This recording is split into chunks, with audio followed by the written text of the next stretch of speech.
মুহূর্তে আমরা নবম শ্রেণী দ্বিতীয় পর্যায়ক্রমিক মূল্যায়নের জীবন বিজ্ঞানে 4 নম্বর স্কুলের প্রশ্নের উত্তরগুলো আলোচনা করব।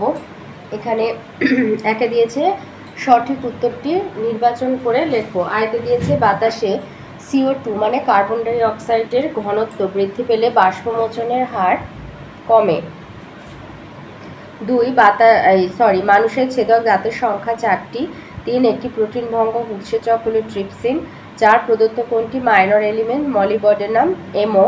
5 সালোক সংশ্লেষ প্রক্রিয়ায় উৎপন্ন অক্সিজেনের উৎস হলো জল। গ্রুপ এর প্রশ্ন। এবার গ্রুপ বিতে আসছে। গ্রুপ বি 2-তে আছে শূন্যস্থান পূরণ। আয়তে দিয়েছে হিল বিকারক কাকে বলে? NADP কে হিল বিকারক বলে। 2 লসিকা এক প্রকারের পরিবর্তিত কলারস। 3 বৃক্কীয় নালিকার ইউ আকৃতির অংশটিকে বলা হয় হেনরির লুপ। 4 মানুষের ক্ষুদ্রান্তের শোষণ অঙ্গের নাম হলো ভিলাই। সত্য মিথ্যা আছে। ভিতে দিয়েছে নিষ্ক্রিয় পরিবহনে বিপাকীয় শক্তি আর বাহকের প্রয়োজন হয় মিথ্যা। 6 দিয়েছে ADH হরমোনের প্রভাবে বৃক্কীয় নালিকার জলের পুনঃশোষণ ঘটে সত্য। আর 7 হচ্ছে পাইন হলো আংশিক মিথ্যজীবী উদ্ভিদ মিথ্যা। তারপরে আছে স্তম্ভ মেলানো। পতঙ্গভুক পুষ্টি হবে 8-এ পতঙ্গভুক পুষ্টি হবে বি ড্রসেরা। 9 গোলকৃমি হবে অন্তঃপরজীবী আর 10-এ আন্তরিক গ্রন্থি হবে ক্ষুদ্রান্ত। এরপরে আছে পূর্ণবাক্যে উত্তর দাও। এক্সাইতে আছে 11 নম্বর প্রশ্ন হচ্ছে মানুষের দন্ত সংকেতটি লেখো। মানুষের স্থায়ী দন্ত সংকেত হচ্ছে ইনসাইজার 2/2, ক্যানাইন 1/1, প্রিমোলার 2/2 আর মোলার 3/3। মানে ওপরের মাড়িতে 3টে, নিচের মাড়িতে 3টে। মোলার, প্রিমোলার ওপরে 2টো নিচে 2টো, ক্যানাইন ওপরে একটা নিচে একটা, ইনসাইজার ওপরে 2টো নিচে 2টো।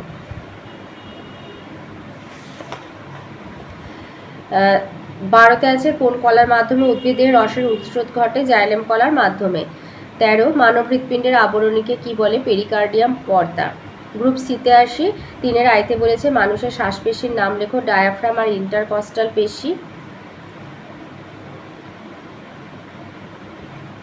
2-এ দিয়েছে ব্যাপন ও অভিস্রবণে 2টি পার্থক্য লেখো।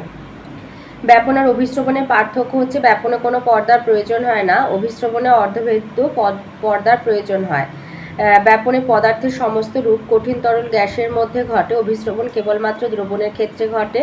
ব্যাপন হচ্ছে ভিন্ন ঘনত্বযুক্ত আর সমধর্মী বা ভিন্নধর্মী হয়, অভিস্রবণ ভিন্ন ঘনত্বযুক্ত অবশ্যই সমধর্মী হয়।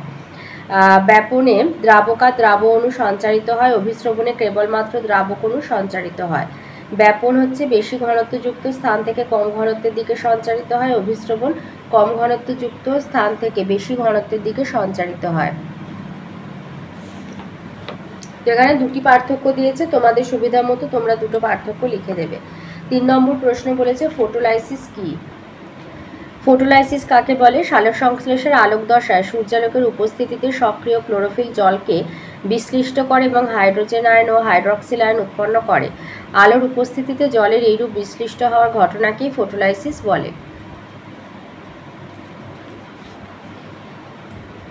4-এ দিয়েছে শিরা এবং ধমনীর গঠনগত এবং কার্যগত পার্থক্য লেখো।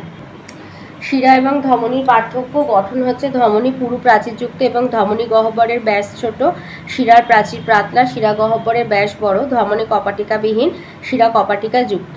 আচ্ছা, গঠনের কাজের ভিত্তিতে বলেছে, তাই 1-এর 2টো পয়েন্ট আর এই 3 নম্বর পয়েন্টটা বলবো কাজ।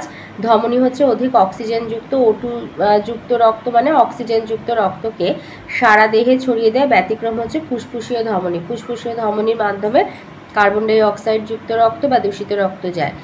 আর শিরার ক্ষেত্রে শিরা অধিক CO2 যুক্ত রক্ত মানে দূষিত রক্ত কে সারা দেহ থেকে হৃৎপিণ্ডে নিয়ে আসে। ব্যতিক্রম হচ্ছে ফুসফুসীয় শিরা, যা অক্সিজেন যুক্ত রক্ত বা শোধিত রক্ত বহন করে।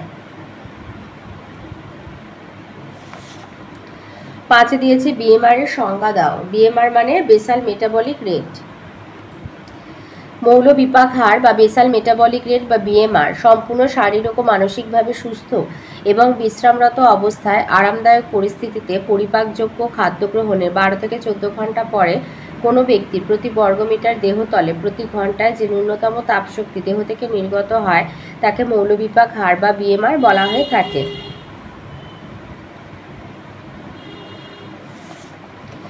6-এ আছে ম্যালপিজিয়ান নালিকা এবং ম্যালপিজিয়ান কর্পাসালের মধ্যে পার্থক্য লেখো। ম্যালপিজিয়ান, এখানে ম্যালপিজিয়ান কণিকা মানে ম্যালপিজিয়ান কর্পাসাল, হ্যাঁ, আর এটা হচ্ছে ম্যালপিজিয়ান নালিকা। তাহলে ম্যালপিজিয়ান কর্পাসাল হচ্ছে প্রাণীদেহের বৃক্কে অবস্থিত নেফ্রনের অংশবিশেষ, আর ম্যালপিজিয়ান নালিকা হচ্ছে পতঙ্গ শ্রেণীর প্রাণীর রেচন অঙ্গ। ম্যালপিজিয়ান কণিকা বা ম্যালপিজিয়ান কর্পাসাল বৃক্কের কর্টেক্স অঞ্চলে অবস্থিত, আর ম্যালপিজিয়ান নালিকা মধ্য পৌষ্টিকনালী আর পশ্চাৎ মস্তিষ্কনালীর সংযোগস্থলে বর্তমান। গঠন: ম্যালপিজিয়ান কর্পাসাল বোম্যান ক্যাপসুল আর গ্লোমেরুলাসের সমন্বয়ে গঠিত হয়, আর ম্যালপিজিয়ান নালিকা এক প্রান্ত বদ্ধ নালিকা দ্বারা গঠিত। কাজ: ম্যালপিজিয়ান কর্পাসাল পরাপরিস্রাবণ পদ্ধতিতে রক্ত থেকে রেচন পদার্থ সহ তরলকে পৃথক করে, আর ম্যালপিজিয়ান নালিকা হিমোসিল থেকে রেচন পদার্থ গ্রহণ করে পশ্চাৎ পৌষ্টিক নালীতে প্রেরণ করে।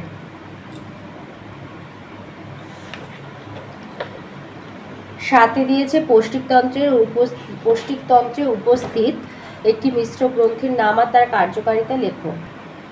আচ্ছা, পৌষ্টিকতন্ত্রে উপস্থিত একটি মিশ্র গ্রন্থি হচ্ছে অগ্নাশয়ের। কাজ হচ্ছে অগ্নাশয় ক্ষরিত উৎসেচক যেমন ট্রিপসিন, লাইপেজ, অ্যামাইলেজ ইত্যাদি নালীর মাধ্যমে ক্ষুদ্রান্তে পৌঁছায় এবং খাদ্যের রাসায়নিক পাচন সম্পূর্ণ করতে সাহায্য করে, এটা একটা। আর 2 হচ্ছে ক্ষারীয় অগ্নাশয় রস আম্লিক পাকরসকে প্রশমিত করে।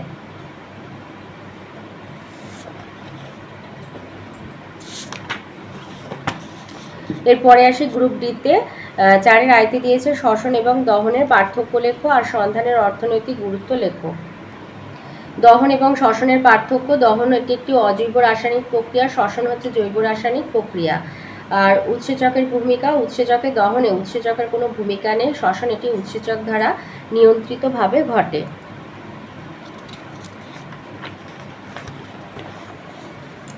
দহন প্রক্রিয়ায় শক্তির দ্রুত মুক্তি ঘটে এবং শক্তি সঞ্চয় হয় না। শ্বসনে শক্তির মুক্তি ধীরে ঘটে এবং এটিপির মধ্যে সঞ্চিত হয়, তাই একে নিয়ন্ত্রিত দহন বলা হয়। দহনে সাধারণত তাপ আর আলো উভয়ই উৎপন্ন হয়, আর শ্বসনে আলো উৎপন্ন হয় না, কম তাপ উৎপন্ন হয়। ওর সাথে যেটা আছে যে সন্ধানের অর্থনৈতিক গুরুত্ব। সন্ধানের অর্থনৈতিক গুরুত্ব: 1 হচ্ছে বেকারি শিল্পে পাউরুটি, কেক প্রভৃতি উৎপাদনে, মদ্য শিল্পে সুরা উৎপাদনে এবং পরীক্ষাগারে ইথাইল অ্যালকোহল প্রস্তুতিতে কোহল সন্ধান ব্যবহৃত হয়। 2 হচ্ছে দই, ল্যাকটিক অ্যাসিড প্রভৃতি প্রস্তুতিতে ল্যাকটিক অ্যাসিড সন্ধান ব্যবহৃত হয়। অথবাতে বলেছে মুক্ত এবং বদ্ধ সংবহনের পার্থক্য লেখো আর রক্তের শ্রেণীবিভাগের তাৎপর্য কী। মুক্ত সংবহন আর বদ্ধ সংবহনের পার্থক্য: মুক্ত সংবহন হচ্ছে রক্তবাহ আর দেহগহ্বরে অবস্থান করে, বদ্ধ সংবহন হচ্ছে রক্তবাহে অবস্থান করে। মুক্ত সংবহনে রক্তজালক অনুপস্থিত, বদ্ধ সংবহনে রক্তজালক উপস্থিত। মুক্ত সংবহনে রক্ত মন্থর গতিতে প্রবাহিত হয়, বদ্ধ সংবহনে রক্ত দ্রুত গতিতে প্রবাহিত হয়। মুক্ত সংবহনের কাজ হচ্ছে রক্ত কলাকোষের প্রত্যক্ষ সংস্পর্শে আসে এবং রক্ত ও কোষের মধ্যে সরাসরি পদার্থের আদান প্রদান ঘটে। আর বদ্ধ সংবহনে রক্ত কলাকোষের প্রত্যক্ষ সংস্পর্শে আসে না এবং রক্ত আর কোষের মধ্যে সরাসরি পদার্থের আদান প্রদান ঘটে না। হৃৎপিণ্ড: মুক্ত সংবহনতন্ত্রের হৃৎপিণ্ড অপেক্ষাকৃত অনুন্নত প্রকৃতির, বদ্ধ সংবহনতন্ত্রের হৃৎপিণ্ড বেশ উন্নত প্রকৃতির। রক্তচাপের ক্ষেত্রে মুক্ত সংবহনে কম থাকে রক্তচাপ, আর বদ্ধ সংবহনে রক্তচাপ বেশি থাকে। মুক্ত সংবহন আমরা চিংড়ি, আরশোলা প্রভৃতি সন্ধিপদী প্রাণী, শামুক, ঝিনুক প্রভৃতি কম্বোজি প্রাণী দেহে, কম্বোজি মানে যাদের দেহটা খোলকের মধ্যে আর কি ঢাকা থাকে তাদেরকে কম্বোজি প্রাণীদেহ বলা হয়। তো এই সমস্ত প্রাণীদেহে আমরা মুক্ত সংবহনতন্ত্র দেখতে পাই। আর বদ্ধ সংবহন আমরা কেঁচো, অমেরুদণ্ডী প্রাণীর ক্ষেত্রে আমরা কেঁচোকে দেখতে পাই, আর মেরুদণ্ডী প্রাণী সমস্ত মেরুদণ্ডী প্রাণীদের দেহে বর্তমান। ওর সাথে আছে রক্তের শ্রেণীবিভাগে তাৎপর্য কী। আচ্ছা, রক্তের শ্রেণীবিভাগের তাৎপর্য কী এর জন্য আছে 2 নাম্বার। তো এখানে 1, 2, 3টে পয়েন্ট আছে, এই পর্যন্ত লিখে দিলে হবে। তো রক্তের শ্রেণীবিভাগের তাৎপর্য: 1 হচ্ছে শল্য চিকিৎসা, হিমোফিলিয়া, অ্যানিমিয়া ইত্যাদি ক্ষেত্রে গ্রহীতা ব্যক্তিকে রক্তদানের সময় গ্রহীতার দেহে যাতে হিমোলাইসিস না ঘটে সেই জন্য রক্তের শ্রেণীবিভাগ সম্পর্কিত জ্ঞান থাকা প্রয়োজন। 2 হচ্ছে মানুষের দেহে অঙ্গ প্রতিস্থাপনের সময় ক্রস ম্যাচিংয়ের ক্ষেত্রে দাতা এবং গ্রহীতা ব্যক্তির রক্তের শ্রেণী জানা প্রয়োজন। 3 রক্ত সঞ্চালনের সময় যাতে গ্রহীতার দেহে অ্যাগ্লুটিনেশন না ঘটে সেদিকে খেয়াল রাখা দরকার, সেই জন্য রক্তের শ্রেণীবিভাগের জ্ঞান থাকা প্রয়োজন।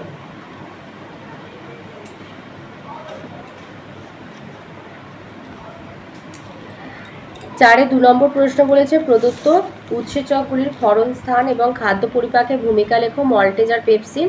আর এর সাথে আছে শোষণ বর্ণালী বলতে কি বোঝো। আচ্ছা, প্রথমে আমাদের আছে হচ্ছে মল্টেজ। আমাদের প্রথম যেটা উৎসেচক হচ্ছে মল্টেজ। মল্টেজ হচ্ছে একটা শর্করা পাচনকারী উৎসেচক। এটা পরিপাক স্থান হচ্ছে ক্ষুদ্রান্ত, পরিপাক গ্রন্থি হচ্ছে আন্তরিক গ্রন্থি, আর মল্টোজ উৎপন্ন করে, আর উপজাত পদার্থ 2 অণু গ্লুকোজ উৎপন্ন হয়। আর ওর সাথে আছে পেপসিন। পেপসিন হচ্ছে প্রোটিন পাচনকারী উৎসেচক। পরিপাক স্থান হচ্ছে পাকস্থলী, পরিপাক গ্রন্থি হচ্ছে পাকস্থলীয় গ্রন্থি, আর সাবস্ট্রেট হচ্ছে প্রোটিন, আর উপজাত পদার্থ হচ্ছে পেপটোন। ওর সাথে আছে শোষণ বর্ণালী বলতে কি বোঝো। শোষণ বর্ণালী কাকে বলে? দৃশ্যমান আলোকরশ্মির যে অংশ বা তরঙ্গদৈর্ঘ্য কোনো সালোক সংশ্লেষীয় রঞ্জক দ্বারা শোষিত হয় তাকে ওই সালোক সংশ্লেষীয় রঞ্জকে শোষণ বর্ণালী বলা হয়। যেমন ক্লোরোফিল এর শোষণ বর্ণালী হচ্ছে 670 nm, 680 nm প্রভৃতি।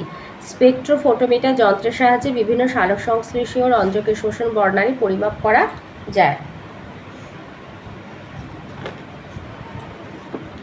এরপরে আছে 2-এর অথবাতে রয়েছে হৃৎপিণ্ডের প্রধান 4টি কপাটিকার নাম, অবস্থান এবং কাজ লেখো।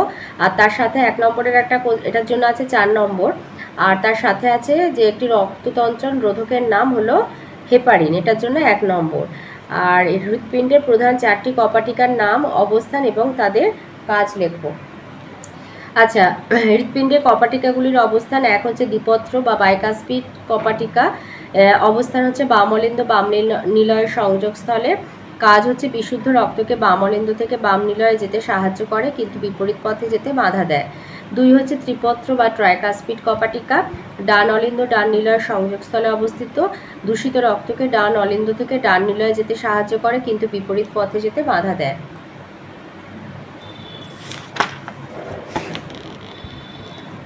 আরটিক কপাটিকা বাম নিলয় আর মহাধমনী সংযোগস্থলে অবস্থিত, বিশুদ্ধ রক্তকে বাম নিলয় থেকে মহাধমনীতে যেতে সাহায্য করে কিন্তু বিপরীত পথে ফিরতে বাধা দেয়।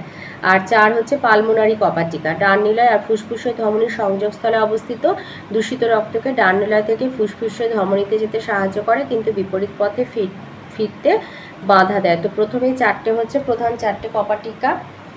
আর এর সাথে রয়েছে যে প্রধান 4টে কপাটিকা, ওই অবস্থান আর কাজ হয়ে গেল। আর একটি রক্ততঞ্চন রোধকের নাম হলো হেপারিন। এবারে আমরা 3-এর প্রশ্নে আসবো। 4-এর দাগে 3-এর প্রশ্নে দিয়েছে মানুষের পৌষ্টিকতন্ত্রের চিত্র অঙ্কন করে গ্রাসনালী, পাকস্থলী, ক্ষুদ্রান্ত, বৃহদন্ত্র দেখাতে বলেছে। তো এই হচ্ছে মানুষের পৌষ্টিকতন্ত্র। গ্রাসনালী, ডিওডিনাম, জেজুনাম, ইলিয়াম নিয়ে হচ্ছে ক্ষুদ্রান্ত, আর এটা হচ্ছে বৃহদন্ত্র। আর হচ্ছে আর কি দেখাতে বলেছে? পাকস্থলী, আর এইটা হচ্ছে পাকস্থলী। তাহলে গ্রাসনালী, পাকস্থলী, এই হলো বৃহদন্ত্র, আর এই ডিওডিনাম, জেজুনাম, ইলিয়াম নিয়ে হচ্ছে ক্ষুদ্রান্ত। এই 3টে দেখিয়ে দেবে। আর ওর সাথে অথবাতে আছে যে এটা ছাড়া নেফ্রনের চিত্র অঙ্কন করে যে কোনো 4টে অংশ দেখাতে বলেছে। তো নেফ্রনের চিত্র মানে এই ছবিটা আঁকবে। তো হেনরির লুপ দেখাবে, বোম্যান ক্যাপসুল দেখাবে, সংগ্রাহী নালিকা দেখাবে, আর এই দূরবর্তী নিকটবর্তী সংবর্ত নালিকা দেখিয়ে দেবে। তো এই ছিল আজকের আমাদের দ্বিতীয় পর্যায়ক্রমিক মূল্যায়নের নবম শ্রেণীর জীবন বিজ্ঞানে 4 নম্বর স্কুলের প্রশ্নের উত্তরগুলো।